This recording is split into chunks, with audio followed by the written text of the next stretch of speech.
Hello everyone, welcome to my channel. I hope everyone is having a wonderful day. The rolling green hills of Diddley Squat Farm shimmered in the late spring sunlight, the barley fields bending gently in the breeze. Lisa Hogan sat on the edge of the farmhouse porch, a glass of elderflower spritz in her hand, her boots kicked off beside her.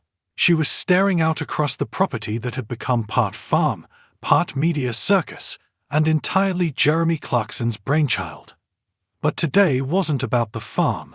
Today, Lisa had decided, was about her. Inside, Jeremy Clarkson was busy yelling at a misplaced invoice, while Caleb Cooper argued with a delivery man about pig feed. The chaos of Diddley Squat was familiar now. In fact, it had been a constant for nearly a decade. 9 years. 9 birthdays. 9 Christmases. 9 years of side glances from tabloids, whispers at dinner parties, and awkward fan questions that always began with, "So, when's Jeremy going to pop the question?" Lisa would laugh politely, say something cheeky like, "Oh, I'm just here for the tractor rides," and change the subject. But the truth, she wasn't entirely sure herself. Lisa met Jeremy in 2016 at a party in Chipping Norton. She'd been dragged there by a friend who claimed she needed more chaos in her life. Jeremy had been holding court at the wine table, telling a story about rolling a Range Rover into a ditch in Botswana. She didn't know who he was, beyond the vague memory of Top Gear and a few YouTube clips of exploding caravans. He found that refreshing. They clicked. Instantly. Within a few months, Lisa found herself immersed in Jeremy's world of noise, grease, wine, and sarcasm. But there was also laughter, deep, soul-splitting laughter that made the chaos seem like a small price to pay.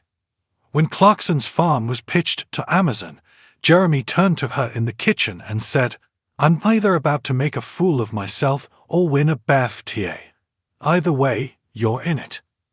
Lisa had been in it ever since. But even as the cameras captured them bickering about cows, joking in the Land Rover, or cuddling on the porch with glasses of rosé, there was one thing no one ever saw: a proposal. It was at a private dinner in London, just 4 women, close friends, that the question finally cracked her open. "So, come on, Liz," said Sophie, swirling her wine. "Is he ever going to propose? Or are we all going to die waiting?" Laughter. Lisa smiled. It was the same laugh she always gave, but this time it didn't reach her eyes.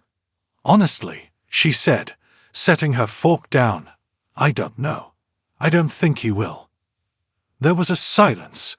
Then Emily leaned forward. "But don't you want to be married again?" Lisa hesitated.